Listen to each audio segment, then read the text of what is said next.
por favor al equipo que nos grabe. Le vamos a poner parte de las declaraciones tan interesantes que hizo el presidente López Obrador este fin de semana en Campeche ante la visita del presidente de Cuba, Miguel Díaz-Canel. Visita que ocasionó mucho ardor en los sisiriscos de los conservadores, pero mucho ardor, mucha crítica, crítica de la que se burló hoy el presidente López Obrador en la conferencia de prensa mañanera y muy interesantemente. Pero miren,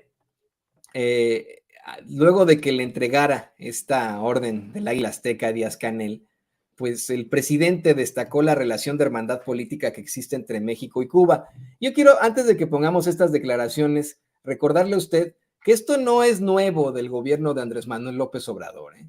Esta relación con Cuba no se establece porque el gobierno de López Obrador sea de izquierda, o porque él sea rojillo, como le llaman, comunista, como le llaman los fachos, ¿no? Que dicen que es que pronto México se va a convertir en Venezuela o en Cuba. No. México y Cuba han tenido una relación casi simbiótica desde tiempos de la colonia. Han sido casi lo mismo México y Cuba. Es desafortunadamente desde Cuba, desde donde parte Hernán Cortés en su intento de ocupación de esta gran tierra de México. Es ahí, desde donde parte. Siempre hubo una relación muy fuerte con Cuba. Es México el que ha apoyado todos los movimientos sociales de Cuba antes de que existiera Andrés Manuel López Obrador. Incluso, se lo insisto, eso hasta el cansancio. Esa sí es la realidad. Y hoy nos salen con que esto es porque nos estamos convirtiendo en Cuba o en Venezuela, porque somos comunistas y no sé qué, o prosocialistas, y es mentira, no es cierto, ¿no? En tiempos de Vicente Fox se tuvo esta situación tan lamentable y desagradable en la que pues hasta grabaron al expresidente siendo el cachorro del imperio. Cuando eso se puede hacer, tener, vamos, amistad tanto con Estados Unidos como con Cuba. Con Cuba tenemos amistad. Estados Unidos es nuestro hermano, ¿no? Hay que decirlo, aunque nos guste o no, nuestro hermano siamés, compartimos los mismos órganos, compartimos muchas cosas en común, muchas necesidades. Aquí en Estados Unidos hay más de 50 millones de mexicanos, ¿no? Espera el Pew Research Center que muy pronto seamos la mayoría, las personas de origen mexicano acá en los Estados Unidos. Entonces, pues obviamente ese vínculo no se puede romper, ¿no? Sí, en algún momento Estados Unidos invade México, precisamente por politiquerías, y le quita la mitad de su territorio cuando era una nación naciente. Pero hoy la conformación es completamente distinta.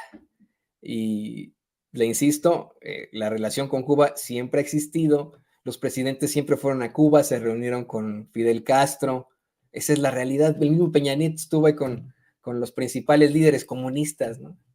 Bueno, pues esto es lo que planteó el presidente en Campeche. Muy interesante lo que se plantea. Vamos a ver y escuchar. Amigas, amigos, trabajadores de la salud de México y Cuba, nos da mucho gusto participar en este acto teniendo como invitado especial al presidente Miguel Díaz-Canel y a los integrantes del gobierno de Cuba que nos acompaña, en especial los responsables de la política de salud de Cuba. Como es conocido, durante el periodo llamado neoliberal, que duró en nuestro país 36 años y que nosotros conocemos como neoporfirismo, porque ya se había aplicado una política similar en el tiempo en que se padeció la dictadura de Porfirio Díaz. En todo este periodo de 36 años se aplicaron políticas para favorecer a las minorías, a la oligarquía. Se hablaba de democracia, pero en realidad era una oligarquía la que imperaba en nuestro país. Hace poco conmemoramos un aniversario más de la Constitución de 1917, que es el texto que surge de las demandas de nuestro pueblo en la lucha revolucionaria iniciada en 1910. Y en ese acto recordábamos que durante todo el periodo neoliberal las reformas constitucionales se hicieron para legalizar el atraco,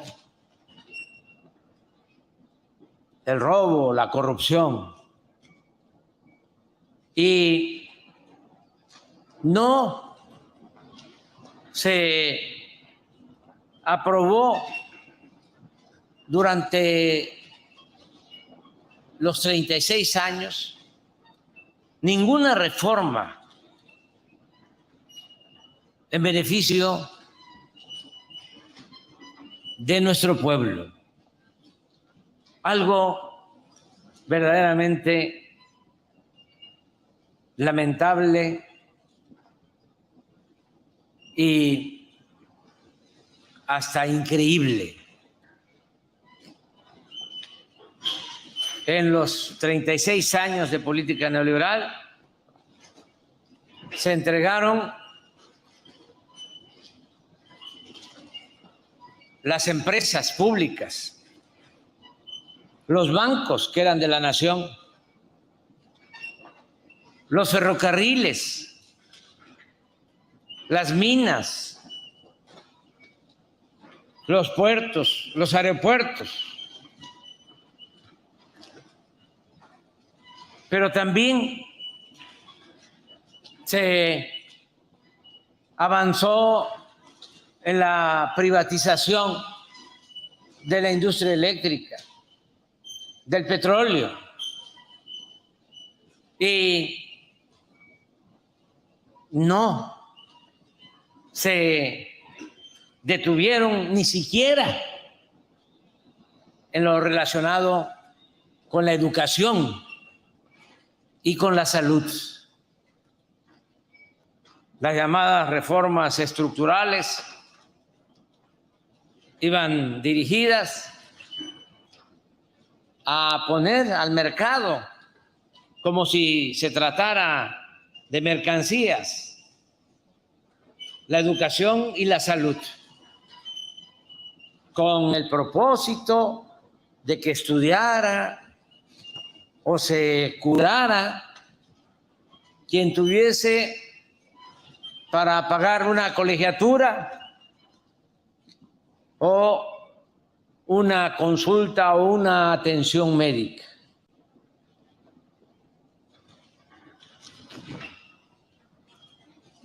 Afortunadamente, el pueblo dijo basta y de manera democrática decidió cambiar esa política.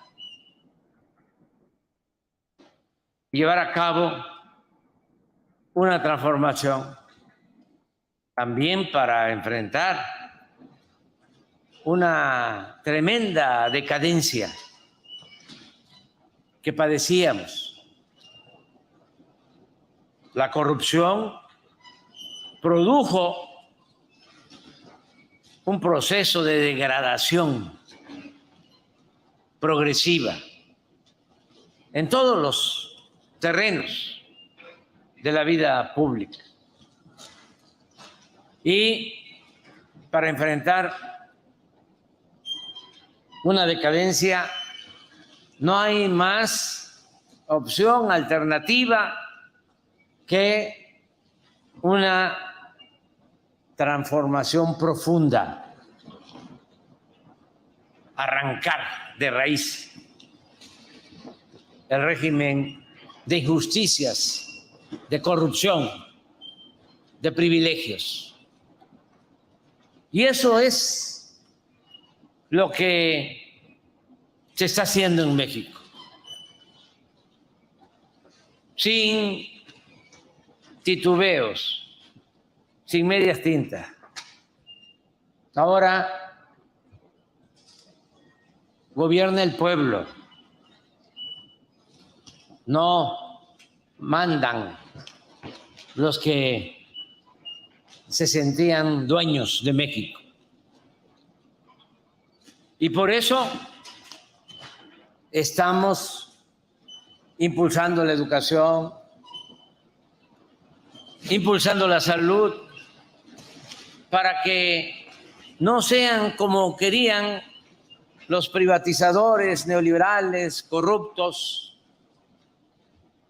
privilegios, sino derechos de nuestro pueblo.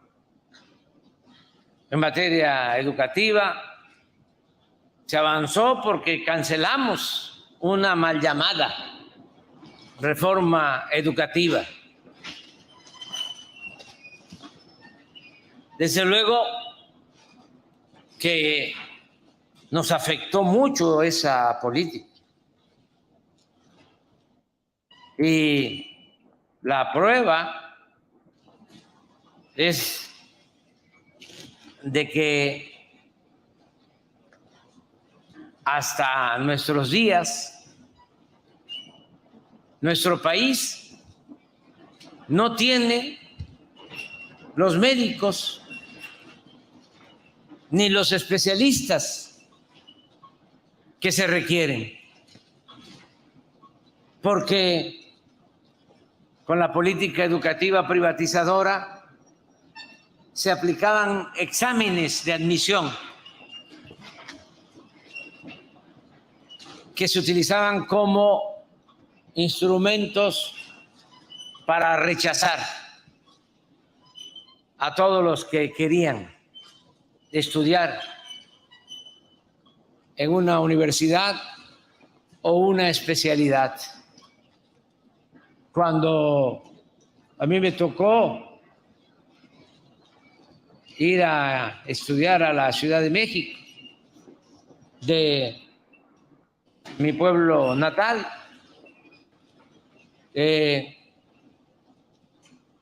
teníamos posibilidad de hacerlo porque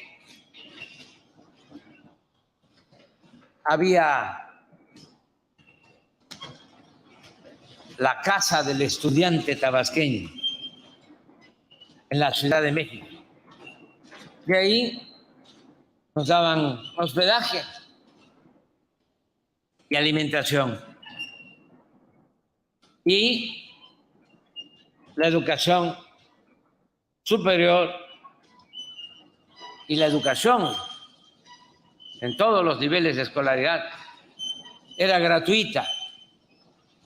Pero también era muy importante que de cada 10 que presentábamos examen para ingresar a la universidad,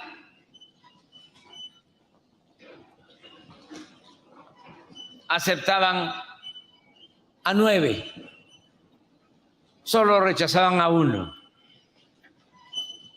en los últimos tiempos del neoliberalismo, de cada 10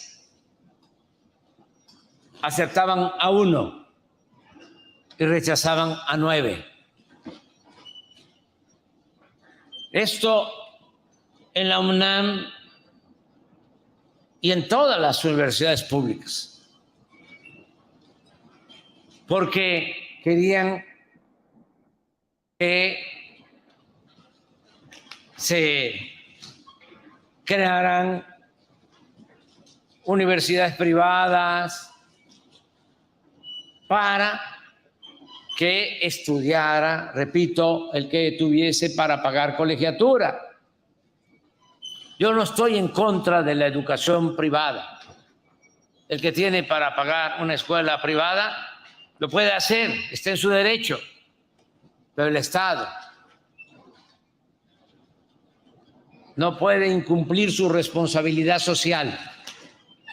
El Estado está obligado a garantizar la educación pública, gratuita, de calidad en todos los niveles escolares.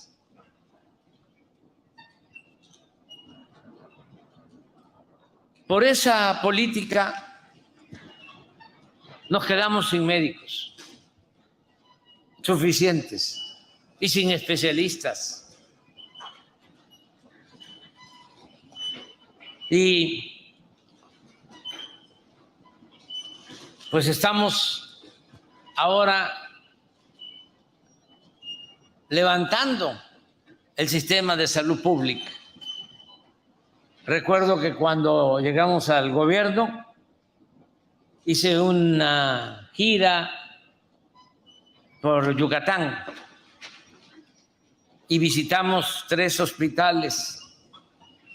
En total visité 80 hospitales del programa IMSS Bienestar. Pero recuerdo que en esos 3 de Yucatán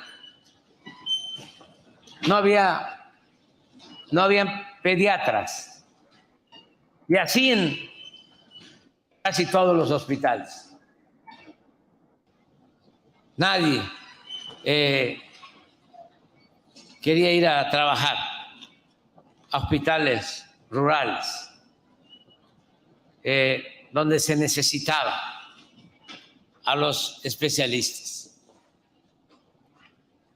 Por eso les agradecemos mucho a los doctores, doctoras de nuestro hermano pueblo de Cuba, y le agradecemos mucho al presidente Díaz-Canel por ayudarnos para que se cuente con los médicos y los especialistas para poder cubrir en todo el país con médicos, con enfermeras, con especialistas,